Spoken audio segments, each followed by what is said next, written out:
Rabbeinu, il a utilisé les contes pour réveiller les gens. Il a dit, les gens ils disent que avec des histoires, on ne peut pas se réveiller, au contraire, on s'endort, on raconte des histoires pour endormir les gens. Et moi, je raconte des histoires pour réveiller les gens. Avec ces histoires, il va nous réveiller, c'est-à-dire il va nous donner de la conscience, que cette conscience-là, on n'aurait jamais pu l'obtenir par notre logique.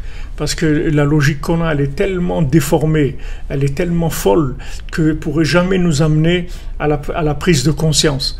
Donc Rabbeinu nous donne de la prise de conscience par de la perfusion, si vous voulez, la perfusion qui va dans le cœur, sans utiliser le cerveau. Comme une perfusion, on n'utilise pas le système de la personne, on n'utilise pas sa bouche, ni son estomac, ni ses intestins, ni rien, ni son foie, ni rien.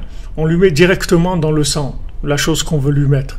Alors maintenant, c'est la même chose, c'est-à-dire le Sipurim Maasiot, c'est de la perfusion de conscience, de prise de conscience.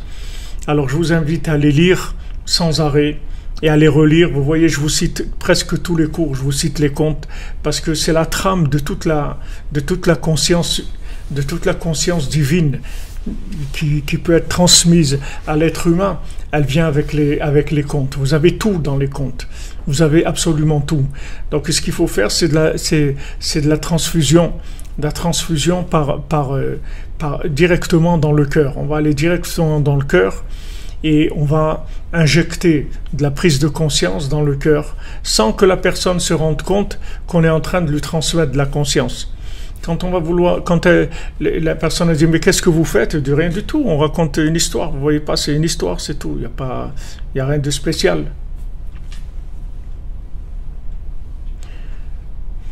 Exactement, le nefesh il se trouve dans le dam. C'est pour ça que ça nous parle, comme vous dites, Monsieur David.